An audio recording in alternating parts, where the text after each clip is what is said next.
말씀 같이 보도록 하겠습니다. 오늘 말씀은 요한복음 7장 37절에서 39절 말씀입니다.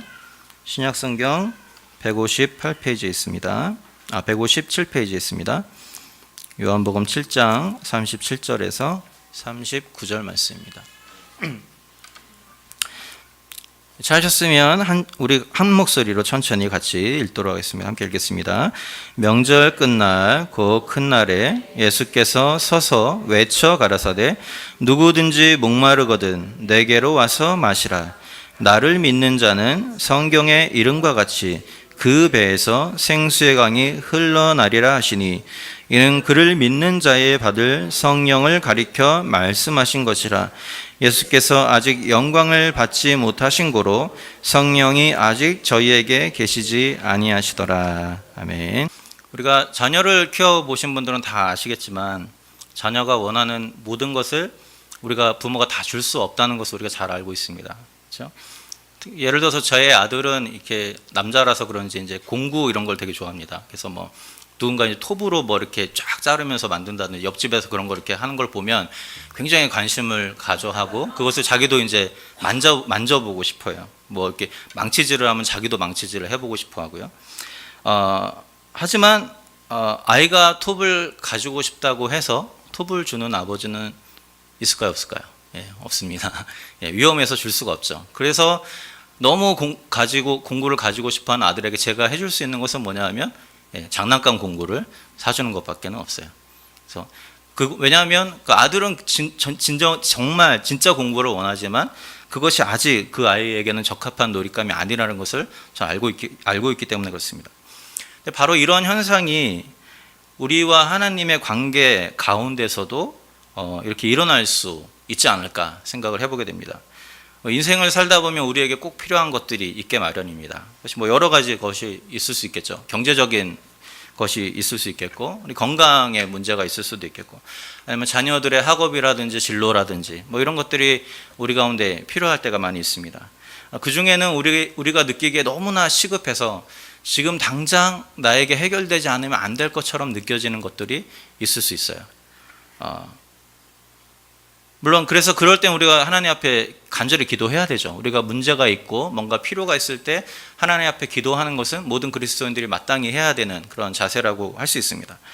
근데 우리가 여기서 한 가지 질문해 볼 필요가 있습니다. 어떤 질문이냐면 내가 정말로 필요하다고 생각하는 그것, 내가 정말 받기 원하는 그것을 하나님도 정말로 주기 원하시는가?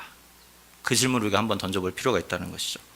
나는 지금 당장 이게 필요하다고 생각이 되는데 이게 내 인생에서 가장 시급하다고 생각해서 그것을 구하는데 하나님 입장에서도 그래, 그게 정말 너에게 정말 시급한 것이다 이렇게 말하실 수 있을까? 그것을 우리가 한번 생각해 봐야 된다는 것이죠.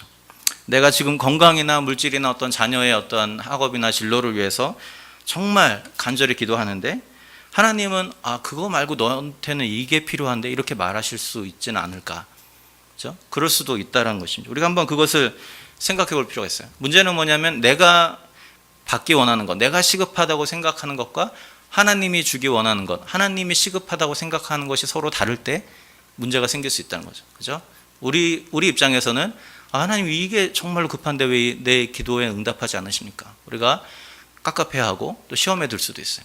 하나님 입장에서는 어떨까요?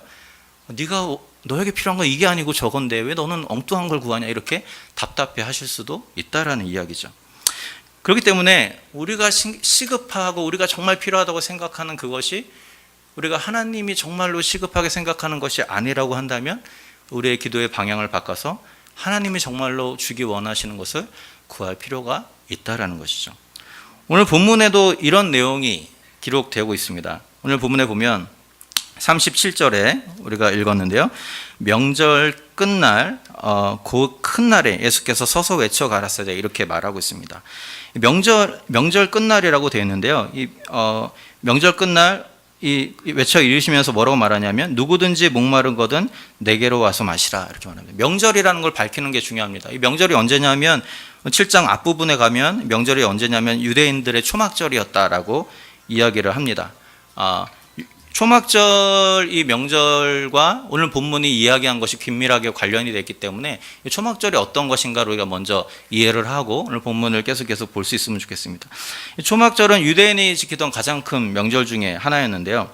전통적으로 이 초막절에는 두 가지 의미가 있습니다. 하나는 뭐냐면 여러분 잘 아시는 것처럼 뭐 대부분 이건 들어보셨을 것 같은데 애굽을 떠나서 광야에서 생활할 때 이 사람들이 어디에 머물렀겠습니까?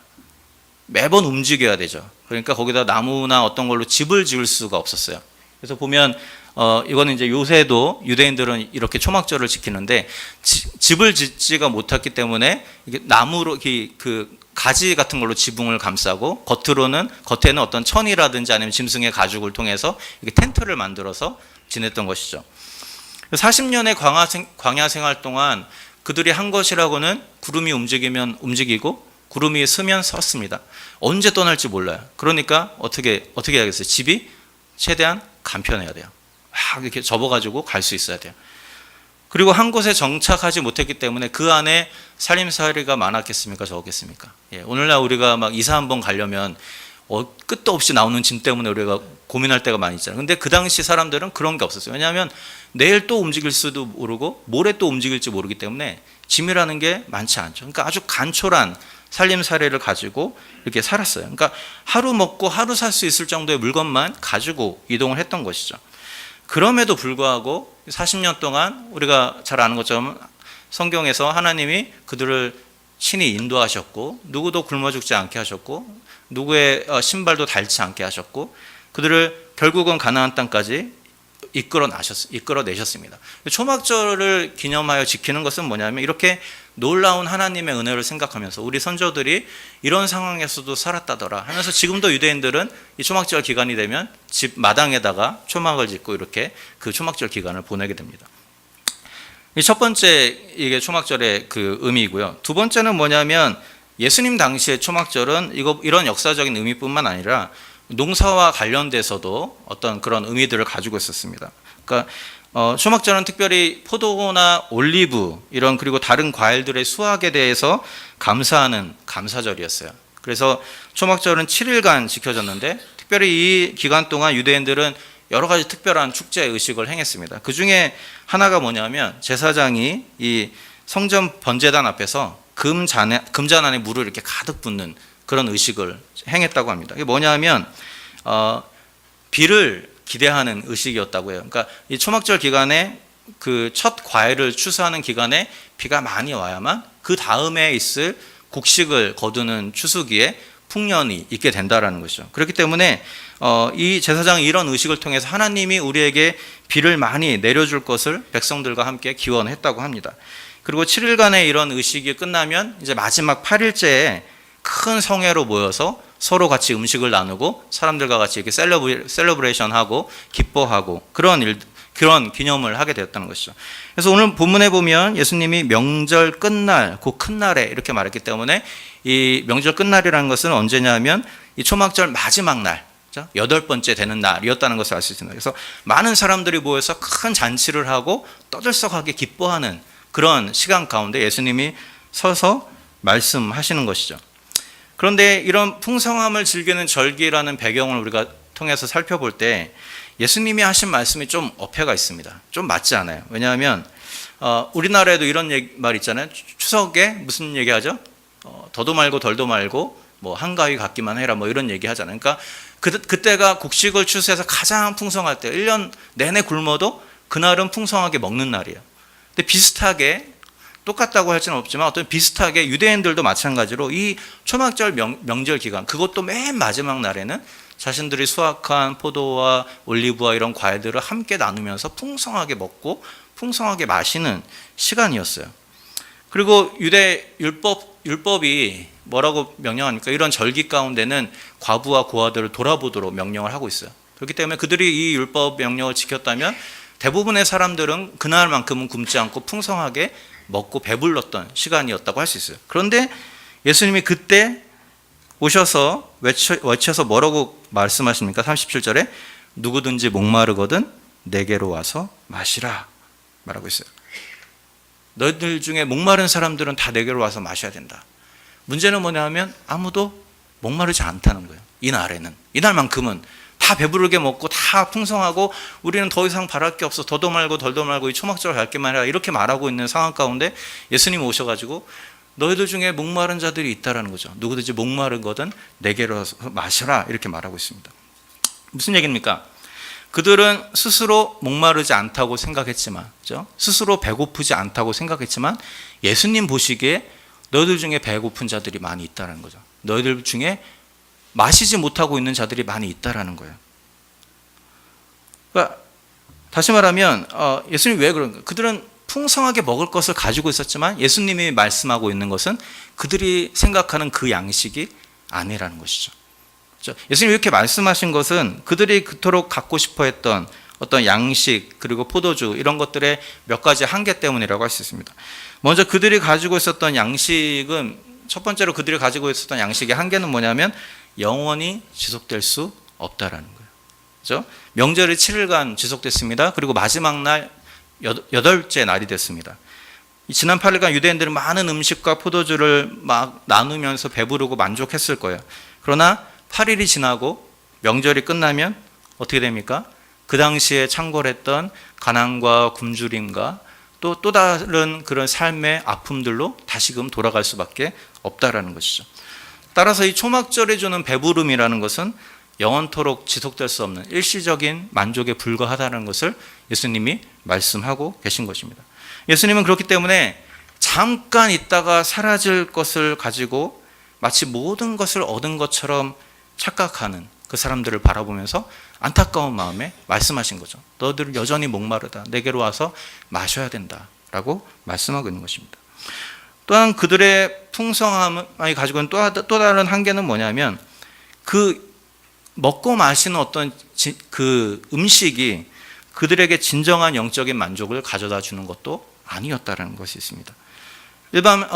예를 들어서 우리가 같은 요한복음에 나온 니고데모의 예를 우리가 들 수 있습니다. 니고데모는 관원이었고 그 당시로 말하면 굉장히 많은 부와 권력과 많은 배움을 가지고 있었던 사람이었어요. 그런데 요한복음 3장에 보면 니고데모가 아무도 보지 못하는 깜깜한 어두운 밤에 예수님을 찾아왔어요. 예수님을 찾아와서 뭐라고 묻습니까? 어떻게 하여야 영생을 얻을 수 있겠습니까? 이렇게 이야기합니다.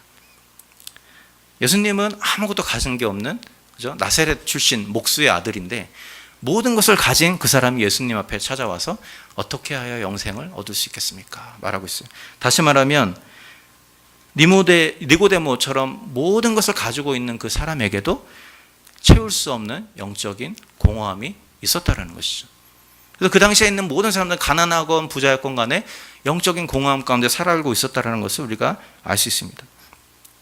그러니까 니고데모가 가졌던 부와 권력 또는 유대인들이 누리고자 했던 어떤 양식이나 포도주, 이 모든 것은 어떤 의미에서는 우리 인간들이 갖기 원하는 어떤 물질적인 것들을 의미한다고 볼 수 있습니다. 이것만 가지면 모든 것이 해결될 것처럼 생각하지만 그래서 그것을 구합니다. 그러나 그 모든 것을 얻는다 할지라도 결코 진정한 만족을 얻을 수 없다라는 것이죠.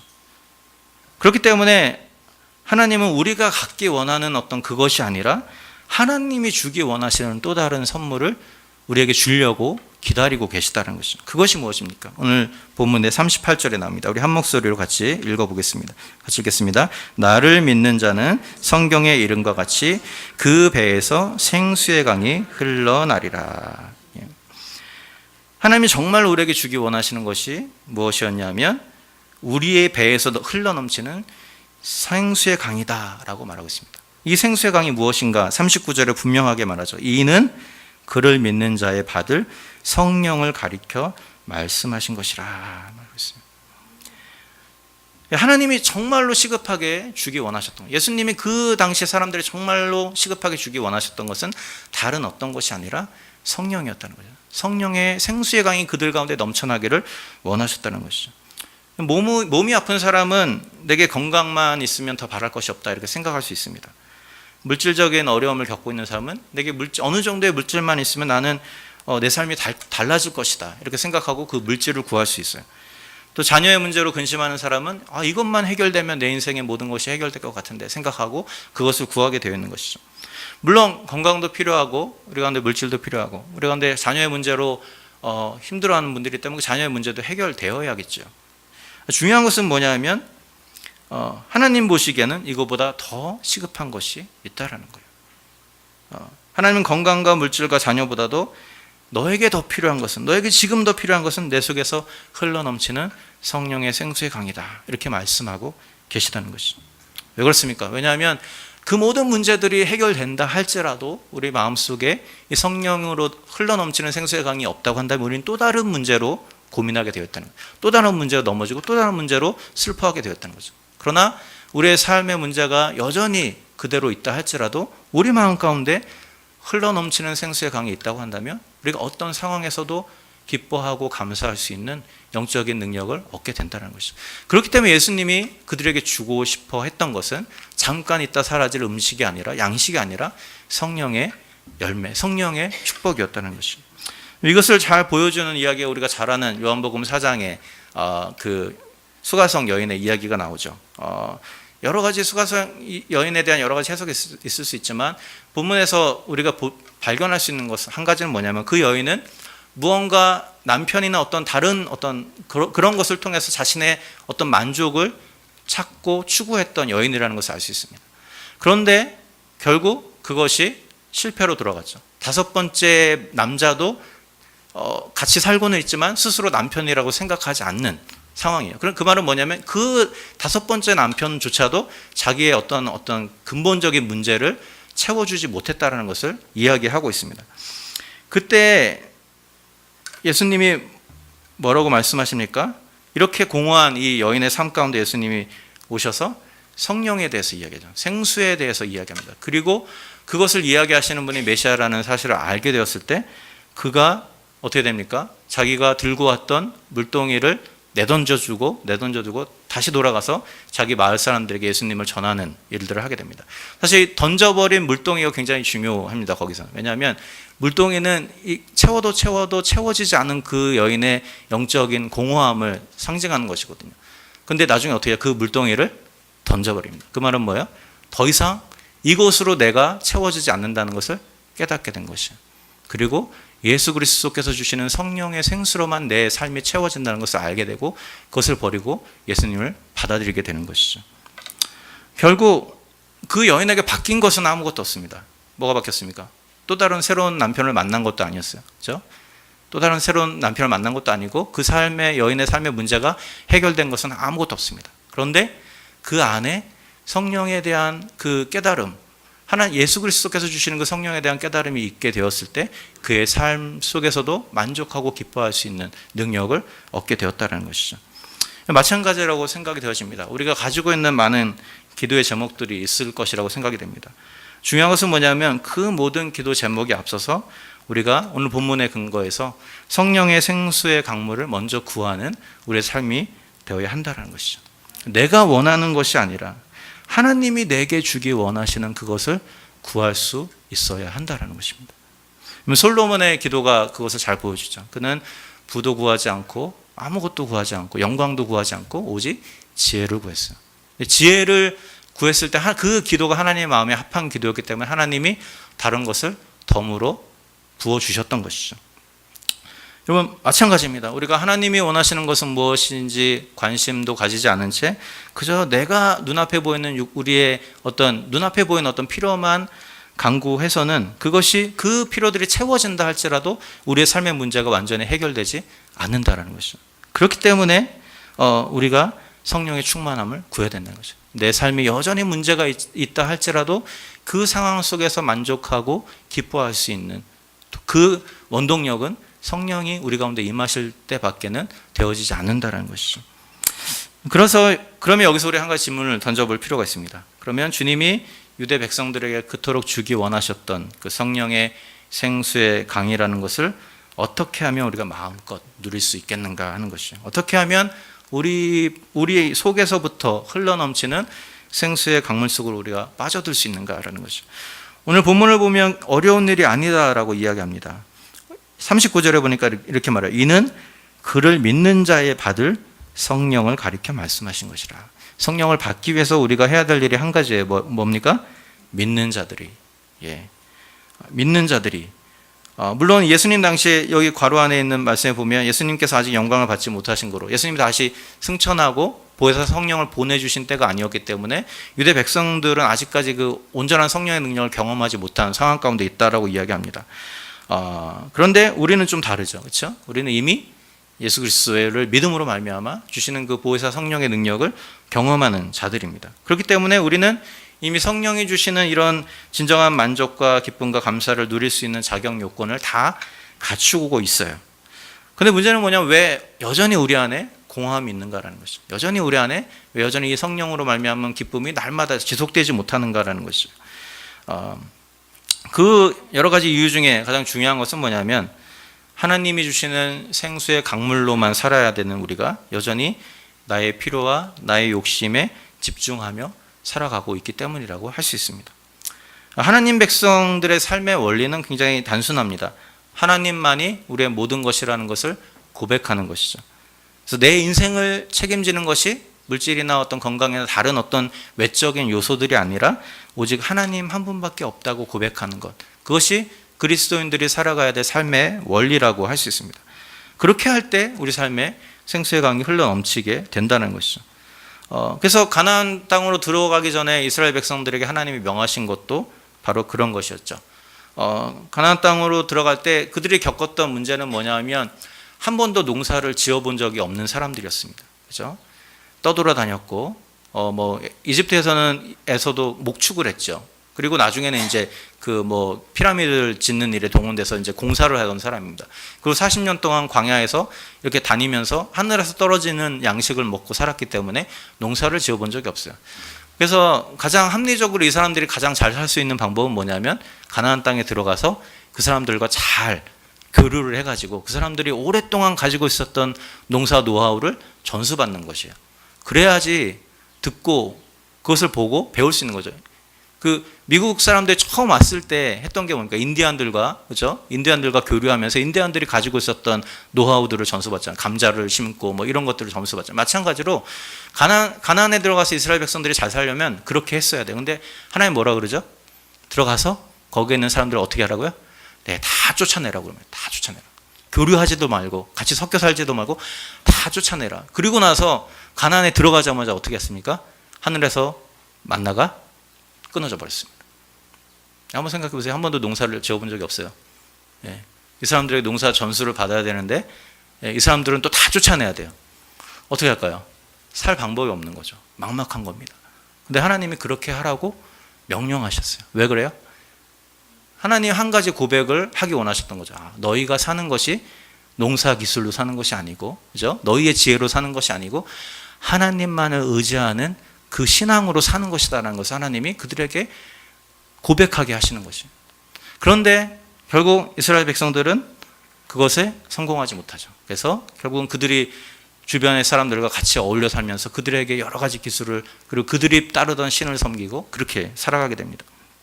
결국 처음에는 잘 되는 것 같았지만 나중에 어떤 문제가 생깁니까? 결국은 멸망하고 포로로 잡혀가는 그런 안 좋은 새드 엔딩으로 끝나버리고 만다는 것이죠. 이 이스라엘 백성들의 모습이 혹시 우리의 모습은 아닌지 한번 생각해 볼 필요가 있다는 것이죠.